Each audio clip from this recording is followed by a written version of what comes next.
Good Thursday morning, Market Chameleons. Everyone join us for the first time. Thank you for joining the Market Chameleon pre-market show with myself, Will McBride. And there he is, special guest all the way from somewhere in the world. He's a world traveler, the doctor, also known by his God-given name, Jake. How are you doing, Jake? I'm really well, thanks. And in Kuala Lumpur, Malaysia today. I will be in Australia Malaysia next week. Awesome. Either Africa or Malaysia. Maybe he's going to come to the States and visit us. I'm not sure. He could be anywhere. So, Jake, what are you going to be talking to the chameleons about today? So today we're just going to go through that 2x2 diagram. We've gone through long calls, short calls. We're going to hit the puts this time. And I think no better a moment with this kind of market volatility we've seen. So long puts for today. So before we do that, the disclaimer's been up. Hopefully everyone looks at it. But just so you know, neither Market Chameleon, Jake, or myself are registered investment advisors. Read the disclaimer. This webinar that Jake is going to go through for the pre-market show is just for informational purposes only. With that, let's get going, Jake. Let me share my screen. Okay, hang on. Stand by. Okay. Okay, you share my black screen up there. Are we good to go? Yep, looks good. Okay, so look, thanks for having me on again, Will, Dimitri, and the team. And today, like I mentioned, we're going to go through long puts, right? So we're looking at that 2x2 diagram. So far, we've covered the calls on both the long and short side. Now we're getting onto the puts as well. And when we're speaking about long puts, there's there's everything bearish about them per se. So what I mean by that is specifically when you look on the short side, either short puts or short calls. For example, short calls, you're normally bearish to neutral, right? But when you're long on the long side, particularly the long puts, you have an innately bearish position, meaning that the underlying that you've got needs to move to the downside for you to make any meaningful risk-adjusted returns. And that's a nuance there that a lot of beginners don't necessarily catch on to straight away, is that on the short side, if the underlying doesn't move, then you will actually benefit from time decay, so theta, and your position will gain value. And the opposite is true for the long side. So whether they're calls or puts, you're holding a long put, for example, it will suffer from time decay. So if the stock price doesn't move, your position will suffer from time decay, and ultimately you'll end up losing money. So yeah, really bearish, and I think something which is kind of interesting to speak about, specifically when we've gone through about 2 months of volatility on the back of all this geopolitical risk that we have in the Ukraine and stuff like that. So we've seen it before, guys. So we just ticked off. Let me just get a little magic marker out here because I've got, now that I'm back, now that I'm back in Kuala Lumpur, I've actually got my little magic marker, which is kind of cool. So we've actually seen the long calls already, right? And we've gone through the short calls. And I've mentioned on the short side, particularly on the calls, be very wary for the guys who are beginning and so forth. Be very wary of things such as M&A announcements, renewed guidance, stuff like that, really positive things which can push equity prices or risky asset prices right through the roof. Now, long puts is kind of different, right? And here, this is the 2x2 little piece of paper I used to carry in my pocket several years back when I learned what options did. Here we've got an option as opposed to an obligation, right? So on the short side, we've got obligations to perform. On the long side, we've got options which we can exercise or not exercise should we determine not to. One of the differences we've got between the long call and the long put is range-bound gains, right? So when we speak about the long call, I'll just put my little payout diagram here. The long call, as the stock price increases, the value of that long call, its deltas will change. If we took the 50 handle and it increases and increases, it'll go to 100 deltas, and we'll have something the equivalent of 100 shares moving upwards as the price goes further forward. So we'd call that theoretically, theoretically unlimited gains per se. It's kind of different on the put side because we're kind of limited by zero, right? So zero is stock prices, the stock price or the price of the underlying goes down, the value of our long put will increase in value, but we're range bound by zero as opposed to the call. Now we've seen that rule broken, and I think you guys may remember around, I think it was maybe March, April 2020, just at the onset of the SARS-2 coronavirus pandemic, right? We had this huge exogenous shock to world equity markets, and we saw the barrel of CL's, the futures contract, that's the futures contract of West Texas Intermediate. It went to minus $40, right? So there's an example where if you had long puts on CL, which is possible, then you would have gone to negative $40, but it's extremely rare in any case. All right. So here, you've got your mic on, Will. Oh, so here we've got a bit of a payout diagram. I'll come in and talk to you. Yeah. Thank you. Yeah, here we've got a bit of our payout diagram, and you guys know the drill here. So we have our cash inflows. So these are cash inflows, right? And on the other side, we've got our cash outflows. And we can see just by looking at the payout diagram that this position here, this long put, is limited to whatever we paid, right? So let's say we paid $3 for the put. Well, then that's our max theoretical. Well, that's our max theoretical loss. And what you've got on here, a bit of a better diagram, the one that I had before. So if we have a strike price, let's just call this $50. As the stock moves up, the value of that put moves to our max loss, which would be $3. And the opposite is true when the stock or the underlying moves to zero. Let's call this zero. Then the value of our long put will actually increase, right? And it's range bound, as I said. So this is what I spoke about earlier. We've got capped losses. Now they're not unlimited gains because they are bound by zero. But we did see with the West Texas Intermediate contract crude futures that it has happened historically where things have gone to negative. Now I don't think it would happen with equity prices, but definitely on some more exotic things, futures contracts and the like, possibly conceivable. And here we've got that delta, those negative deltas. So if we actually put up here, these are our calls, here are our puts. We've got positive delta on this side, we've got negative delta on this side, right? So when you go into the Chameleon, you look on the options chart, you see on the put side that negative sign. So not unlike the short call, right? Slightly different, of course, but negative deltas all the same. So then we've got negative time decay, and we've got a volatility risk. Now, when I spoke about time decay, and you guys have probably seen my webinar on theta, but the thing you need to do when you're actually establishing a target for a position, let's say that you're bearish on a technology stock, let's say you think Nvidia is really overvalued, and you think within 3 months' time the stock will be down 20%. Because theta or time decay increases as we get close to expiry, you always want to buy more time than required, right? So if your price target is, I believe Nvidia will be down 20% in 3 months, then you want to look to buy a 4-month contract or a 5-month contract or even a 6-month contract and sell that on. So what you're looking to on the long side, and I've mentioned this before as well, on the long side, you want to buy more time than required. And when you're selling options such as calls and puts, you want to sell them within a shorter time frame, right? To kind of try and limit that tail risk as much as possible. So here we've got in that payout diagram there, we've got a strike price of 50, cost of our option is $3, break even is 47. So this is the break even point here. So this cost us $3. And from this point onwards, we will start, or the put will start to earn money, right? So it's max profit bound by, or should I say, it is bound by zero. And the max profit we could earn in this situation on a $50 stock is $4,700 if the stock created. But often, people will close out their positions or manage them differently as we go on. Right, so as I mentioned, and I've got my little smoky bear here, this is necessarily a bearish position. We've got negative directional risk. Time's not your friend when you're holding long options, whether they're calls or whether they're puts. So you need to buy more time than required and buy further out into the future to try and minimize that time decay as best possible. And low volatility environments as well. Now, often what people will do, particularly in markets like this, we have a huge downturn in world equity prices. People will start loading up on puts to try and hedge out a portfolio or take on negative directional risk. And sometimes it's not the best opportunity or the best thing to do because those puts will actually inflate in volatility. So you're really buying high as opposed to buying low. And as I mentioned earlier, and we'll see this later on, it's all about rolling down, with puts. When you get them in the money, you can consider either closing them, which generally people who start off do, or managing them, whether it's rolling them down or whatever. Okay.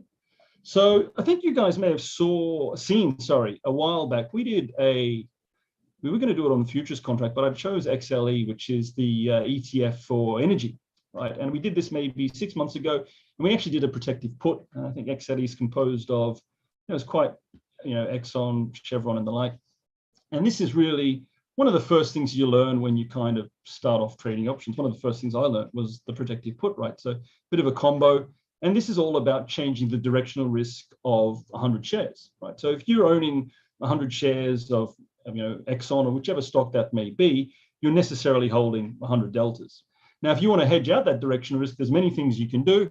Buying puts or buying a long put is one of them. If you buy one at the money, you're taking on 50 deltas, and all of a sudden you've changed that risk profile, right? So if the stock increases by $1, well, your stock will increase by $1, but your put will lose a given amount, $50 or 50 cents, and therefore your stock will only increase by 50 cents. So really interesting. Let's dive in here. So I've given a little bit of an example here, which you guys can read through. Stock $5,000. You spent $300 on a put. Your max loss is essentially $300 because if that stock traded, then you'd actually auto exercise and sell that put. Now, one thing we can see here on the payout diagram, I'm just going to just mark it up so I know what I'm doing. We've got two things here, right? We've got two things. We've got what long equity looks like. So this big long line here is either, a long stock, or it could be a synthetic. They look the same because they behave in the same way, synthetic stock. And then we've got here, you can see this is our long put, right? We saw this with XLE. Sorry about the drawing.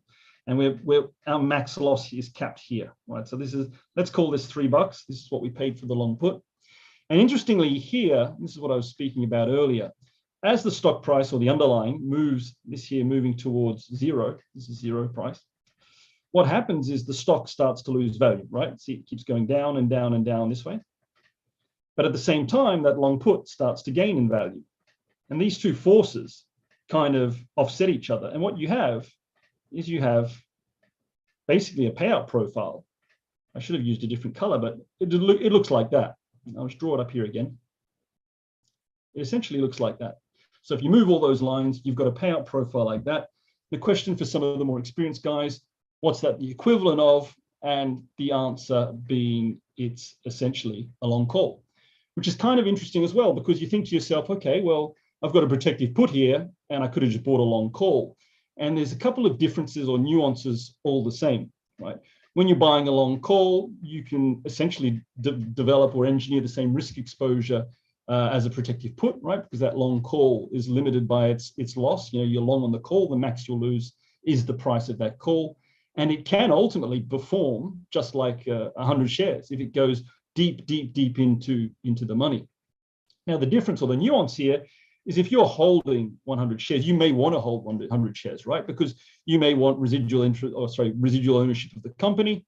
You may want, rights to dividends, stuff like that. So it's slightly different. And a long call is not a perpetuity, right? An equity, or you call them sometimes perpetuities because you can theoretically hold on to them forever. A long call suffers from theta decay, as does the long put. But in any case, it really shows that the power of leverage and how you can use a long call to actually engineer a position similar to a protective put, and also the power of leverage. Okay. Now, here's a really important point, which is volatility and long options. And whether it's calls or puts, it's essentially the same. And I've spoken before on some webinars that we have two real components of an options price, right? We've got that, the intrinsic or the intrinsic value, which is very much linked to the underlying, right? So that could be a stock, it could be a bond or whatever, a futures contract, etc. And that extrinsic part, which we mentioned before, which is very much linked to time. And where we actually position ourselves on that option chain, so let's just do our calls and our puts. Let's just call this, sorry, I'm just going pretty quick here. Let's call this at the money, right? So on the call side, we would be in the money here, we'd be out the money here. And the opposite is true on the put side, out the money here and in the money here.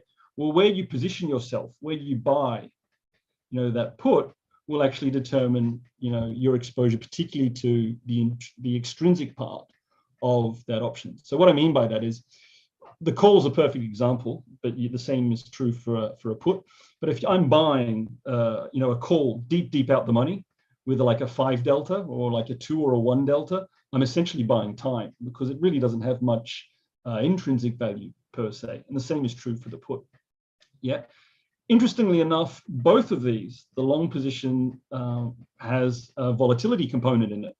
And what I mean by that is as volatility or vega, which we've seen it before, as that increases, the value of your long option will increase as well. So same for the put, same for the call. There's that volatility component, which is very important to take notice of, particularly in environments like these, where which are increasingly volatile, to factor in the volatility aspects around purchasing and managing options. So therefore, and I've put that point down here, when you're holding a basket of long options, you're necessarily long vol. So you might hear some of the guys on the chat or whatever, on TV or wherever it may be, saying, look, I'm long vol. Well, it potentially means you're holding a basket of long options, as opposed to being short vol, where you'd be selling calls or selling puts or whatever. Okay. So the mantra here is buy low, sell high. And real simple one, I think I was doing this when I was learning, doing some study in finance and stuff. And it seems really simple and really obvious, right? And a lot of you guys are saying, well, it's so easy, what you're saying is completely obvious. But in practice, sometimes it's very difficult. And a perfect example is times like this, right? So the S&P 500 craters 5%, which is a sizable move in terms of price action for the day. Well, a lot of I think starters, to try and hedge out that directional risk, will then start buying puts. But by buying those puts, you're buying something which is completely inflated in volatility. So you're essentially buying something with a high amount of volatility in it, as opposed to a low amount of volatility in it. And I think we'd gone through that with the Chameleon some time back, where I was showing people on the long call side what I look for in the unusual option activity. And one of the things I look for is I look for options with low volatility, but momentum and volume in, those kinds of factors. I wouldn't buy into, high volatility, whether it's puts or calls. That's really an important thing to factor in. Now here, I've got a little bit of a diagram. I've just pulled this out of the trading, TWS, the Trading Workstation and Interactive Brokers. It's what I use as a platform in conjunction with the Chameleon to manage a book of risky assets. Here we've got the S&P 500, the spider, which you guys are all familiar with. And here I've got just the Volatility Smile, right? Now, I put this out here because I just want to show with you guys the impact of volatility, particularly on puts and calls. Now, here we've got a graph. I'll just to show you, I'm going to do my drawing. It'll be pretty bad, but it doesn't matter. In normal times, we have a pretty flat curve, right? And if we've got, here we are at the money, this side is our calls, right? Going back further down, this is our puts. What we have when we start getting huge, whether we get an exogenous shock through, a pandemic or, the onset of a war or whatever, is we get this huge spike in volatility. And you can kind of detect that with the Chameleon, a lesser so pronounced spike on the call side. And, that is just through, market forces and market pressures, where people start piling into put options. They start buying more and more puts. So these things become more and more inflated with vega, right? And the point I'm getting at here is, depending on the basket of risky assets you manage and so forth, I'm kind of doing the opposite, right? When I see something like this, I'm looking at, depending on what it is, but the SPY, which is kind of the S&P 500 or a proxy for it, I'm looking at things like risk reversals or even selling puts as opposed to buying puts, and benefiting from selling high volatility. And then when we get a bit of a drawdown, benefiting from that, rolling the position and managing it accordingly. Definitely not for everybody, but what I'm trying to get at is, often when you buy in high volatility environments on the long side, you've kind of got a double-edged sword in terms of having, theta burn, time decay working against you. And then you also have that huge volatility component, which is working against you as well. When it decompresses, that takes all the value out of your options, and therefore you can end up holding a sizable loss. The same is true on earnings, right? So often we'll find on the run up to earnings, 2 weeks out, that time period, let's call that 2 weeks. You can find it on the Chameleon as well. There's a great screener for it. You often find a bit of a buildup in volatility. Volatility increases as we get to earnings. This is our earnings here, right? And then as soon as we've had our earnings, you get that crush in volatility. Well, if you're, bearish on a position, the question I ask you, and don't forget, you're shorting calls, you've got unlimited theoretical loss, but if you're buying puts here, you're buying puts with a ton of volatility in them. And you can be directionally correct and still get it wrong, because as soon as you lose that, as soon as you have that big vol crush, you can lose a lot of value in terms of your options. Okay. So here's a little bit of a scenario analysis for the chameleons, the guys on Discord and the like. I put this one together just to try and, show some more of the practical aspects of running, long puts and so forth.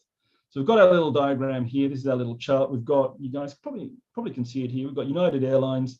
This thing has kind of, well, it hasn't recovered actually since the SARS-CoV-2 pandemic, but it has kind of been treading water to a degree. And just recently, with this volatility spike in crude oil prices, we've got a bit of a commodity squeeze throughout the world now. We've got this thing like plunging, going south. Now, let's just say here that you thought, okay, you foresaw this and you loaded up. Oh, sorry. You loaded up on puts. So you got it right. It doesn't happen all the time, but you got it right. Awesome, right? So your long puts, you purchased before this decline, that volatility increased, which was beneficial to you because you were holding the long put. So you bought the put on a low volatility scenario, and that increased. Stock tanks, your long puts start moving into the money, right? So the delta profile, let's say you bought the puts at, I don't know, negative, because we're puts, right? So negative 25 deltas. This thing got crushed, and all of a sudden you're holding short 100 deltas, right? So it's almost like you're shorting the stock because you've got negative 100 delta exposure to the underlying. Well, the question is, what do you do? And I've put a few options here on what I've done over my trading career when I started and what I do now, right? When I first started managing a basket of derivatives or whatever, I would just close the position. So as soon as the stock tanked or the underlying tanked, I'm like, yeah, great, I'm just going to close the put, and this is what I would do. But there are other things you can do, right? And when you get a bit more advanced in, understanding the different combos or the different, tools you can use, there's a wide range of things you can do. One of which, so you've got this put here, right? You sold it here. One of which, volatility has spiked. In this scenario, volatility spiked because this thing's tanked. Well, you could, if you wanted to, then start selling the put on the downside, right? And you could have kind of, okay, you've now limited the maximum, you can gain, but you've got a high volatility put here. And if you've got a vol compression, or if the thing moves back against you, you're not going to be blown out of the water per se. So this one here is particularly good to lock in gains. Another thing you could do, but that changes the risk profile for you, is you could wait for assignment, right? So you bought a long put. An example for me last year was TAL. And, I'd done quite a bit of analysis on TAL, the Chinese, education firm. I think it was trailing at about $80 or even more, 80 bucks. And, I did an article about it on Seeking Alpha. I went through all the financials and stuff like that. And I thought to myself, look, this is not worth 80 bucks. So I started buying deep out the money puts. And then we had, the Chinese government changed, they turned this part of the market into a non-profit segment and stuff. And this thing tanked. It went down to, about $3. And I'd loaded up on tons of these. So I could have actually waited for short assignment, and I would have been holding this, this position short. So I'd have short, in this instance, I would have been short 1,000 shares, short 1,000 shares at 45 bucks, right? So I would receive a capital, or not a capital, I would receive a cash inflow of $45,000. And to buy them back, it would have cost me, I don't know, $3,000, right? But the problem here is, when you're in a market which is extremely volatile and you don't know necessarily what the other counterparty is going to do, taking on short equity can be particularly dangerous, right? So, being assigned and then having short stock, you're also exposed to things such as having to pay dividends, and then all the other volatile stuff you can have, such as M&A price action, new guidance, stuff like that. Or last but not least, what you could do is also consider rolling the position down. And this is what I do more and more often now. So when you've got this, we've got this price action here and it tanks, if this is my put here is in the money, I'll start rolling it down and just take a credit. So then let's say I bought the put for $5 and I'll roll it down and take a credit. And then if it keeps going down, moving down, sorry, I'll keep doing that until it's no longer possible. So a couple of key takeaways, right? So when you're long puts, you're necessarily bearish. We saw that with my furry friends at the start of our presentation. You got to be careful because you're going to suffer from both drops in volatility and time decay. The opposite is true as well. If that volatility spikes and you're holding long puts, or you bought them with low vol, it's going to be extremely beneficial for you. When you start off, it's a good go-to, right? When you're trying to experiment with options and you're not quite sure about combos or the more advanced kind complex option strategies you can have, then just buying a put and understanding how delta works, how risk exposure works is also pretty cool. Choosing out of the money and in the money on that options chart is going to determine your exposition, or how exposed you are, should I say, to directional risk and also to the passage of time.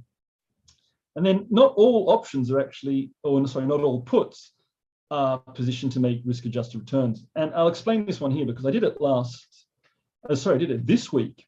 So I'm pretty heavily exposed to the SPY. And what happens when you have a big downturn like the ones we've had just recently is, as my positions become more and more under pressure, my margin, my maintenance margin will increase, and it'll be a bit of a stranglehold on that book and the money I'm running. So one thing you can do just to ease up on that margin, I never knew this before, but you can actually then start, one of the things you can do is you can just sell your positions at a loss, right? Or what you could also do is consider buying deep out of the money long puts. And what I mean by that, so in this instance, I think I bought 20 contracts of SPY just this week, and I bought them 20 or 30 contracts, and I bought them at the 280 handle. Now, there's no way I think the S&P 500 is going to 280 over the next 2 weeks or month or whatever. But I did that to actually ease up on that, to release some cash in terms of, or to release some margin in my account. Now, this is, with this money, this is dead money, right? So I know for sure, I think it cost me like $1,200. I know I've lost $1,200, but I did that rather than actually sell the short options because I believe that I can roll them and manage them accordingly. That's pretty important because this also skews, activity like this also skews, and I never thought of it before, but unusual options activity, right?